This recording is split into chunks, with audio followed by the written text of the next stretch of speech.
Mayor Palyasige babalik na sa pagkaalkalde sa bayan ng Isulan. Medical at dental mission muling isinagawa sa Barangay San Pablo sa lungsod ng Tacoroc. At Love for All sa lalawigan ng Sultan Kudarat dinagsa.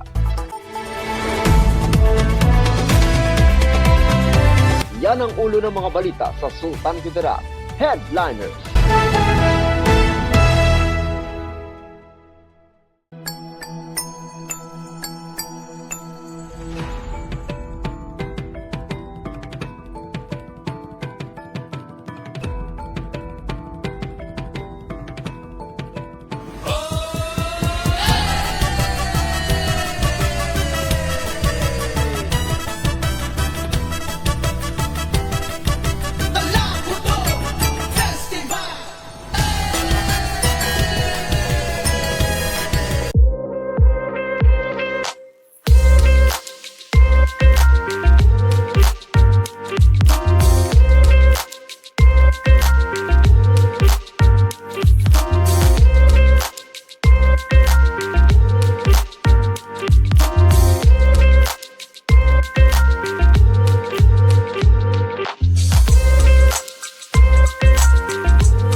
Magandang araw, lalawigan ng Sultan Kudarat. Narito na ang mga pangunahing balita sa Sultan Kudarat Headliners ngayong Setyembre 26, taon 2024. Mayor Palyasige babalik na sa pagkaalkalde sa bayan ng Isulan. Narito ang ulat. Babalik na sa pwesto bilang alkalde ng bayan ng Isulan si Mayor Marites K. Palyasige. Ito'y matapos ang magpalabas ng state order ang Office of the President sa Malacanang kahapon, ika-25 ng Setyembre taong kasalukuyan, hinggil sa suspension order na ipinataw ng sangguniang panlalawigan ng Sultan Kudarat laban sa alkalde. Noong ika-25 ng Marso taong kasalukuyan, ay may kabuuang 15 buwang suspension ang ipinataw ng provincial government ng Sultan Kudarat sa tatlong administrative cases na kinakaharap ni Mayor Palyasige, na isinampa ni na Vice Mayor Arnold Armada na siyang umupong acting mayor at 5 mga kasamahan nito sa Sangguniang Bayan. Nag-issue na rin ng memorandum si Mayor Palyasige sa mga tanggapan ng LGU Isulan hinggil sa kanyang assumption of office epektibo ngayong araw, ika-26 ng Setyembre taong kasalukuyan. Ako ang inyong kaibigang Apolinario de Valencia para sa Sultan Kudarat Headliners. Medical at dental mission muling isinagawa sa Barangay San Pablo sa lungsod ng Tacoroc. Narito ang ulat. Nitong umaga, muli na namang nagkaroon ng medical at dental mission sa Barangay San Pablo dito sa lungsod ng Tacoroc. Maaga pa lang, pumila na ang ilan nating mga kababayan para makakuha ng libreng check-up sa kalusugan at gamot, lalo na sa kanilang mga maintenance.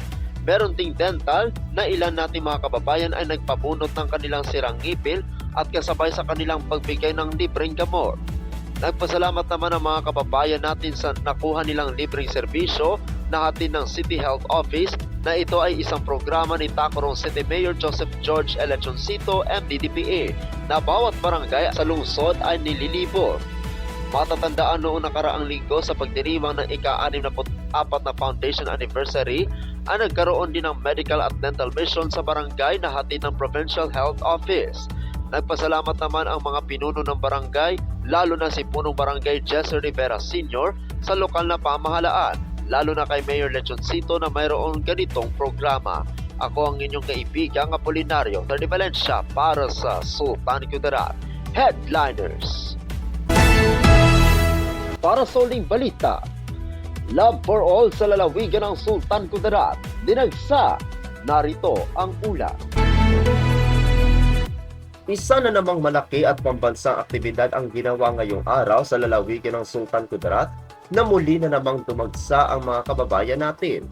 Maaga pa lang, nagsimula na nagsidagsaan ang ating mga kababayan sa Sultan Kudarat Provincial Gymnasium para makauna sa mga libreng konsultasyon, laboratorio at gamot na ipinamamahagi at ilan pang mga serbisyo na ipinamimigay ng ilan sa ngayon ng pamahalaan.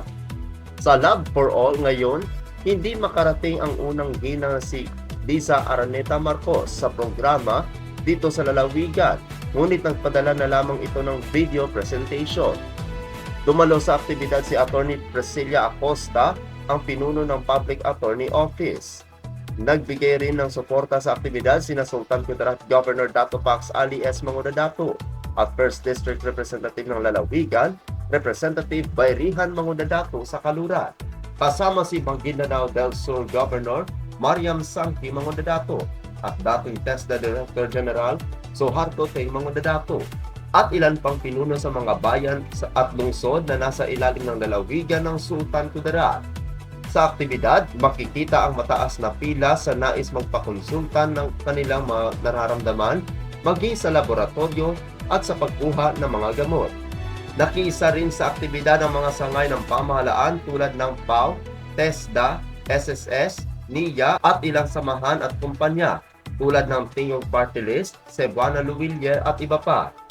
Kasabay rin sa hapon ang 2024 Post-SONA Forum na naging panauhin si Technical Education and Skills Development Authority of TESDA, Deputy Director General Felizardo Arcolambo, na hinikayat ang lahat na kumuha ng mga trainings na ibinibigay ng TESDA na ito ay libre.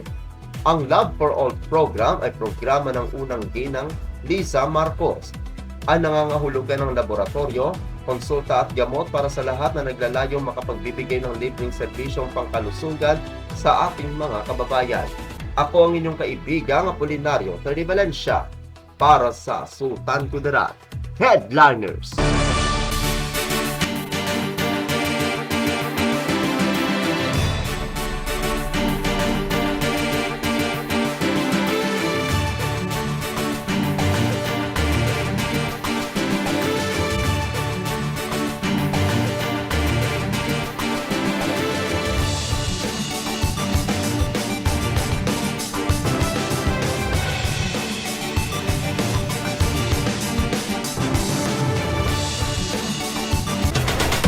Atin ang kabuuan mga balita sa araw na ito.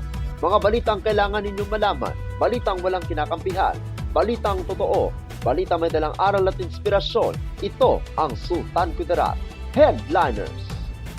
Hanggang bukas, maraming salamat at magandang araw, kaibigan.